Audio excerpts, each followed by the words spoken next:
গঠন এখনো আমাদের কমিটির বয়স এখনো 4 মাস হয়নি। আজকে 20 তারিখে হয়তো 4 মাস হবে।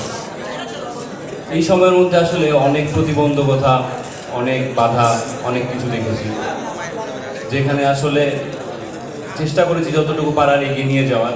তাও গতকাল হয়তো আমাদের ক্যাম্পাসে একটা সংঘর্ষ হয়েছে, যেখানে আসলে আমাদের ছাত্রদের সাথে সংঘর্ষ হয়েছে, যেখানে তাদের মূল মোটিভ ছিল যে আমাদের একজন যুগ্ম সদস্য সচিবকে তারা নিয়ে মাথা ফাটাবে।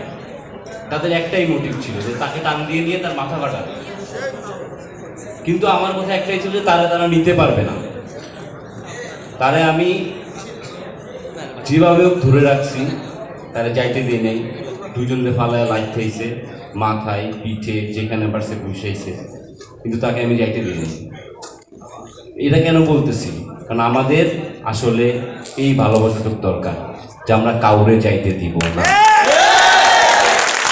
আমরা হইতে পারে আমাদের সংগঠনে আমাদের কর্মী নেই, আমরা সবাই সহযোদ্ধা, কেউ আমাদের কর্মী না, আমরা সবাই সহযোদ্ধা। এবং আমাদের একটা সহযোদ্ধাকে আমরা কখনো কোথাও ছাড়বো না। তাদের সাথে আমরা আঁকড়ে ধরে থাকবো, তাদেরকে কিচ্ছু হতে দেবো না। আমরা সামনের সময় হয়তো আরো খারাপ হবে, কিন্তু কাউকে বিন্দু মাত্র ভাবে আমাদের থেকে সরে যেতে দিব না। আমাদের সংগঠনের কাছে কাউকে কোনো ছাড় দিব না। আমরা আমাদের সংগঠনের জায়গা শক্তভাবে ধরে রাখবো এবং আগামী সময়ের মধ্যে বাংলাদেশের সবচেয়ে বড় সংগঠন হবে আমাদের সংগঠন।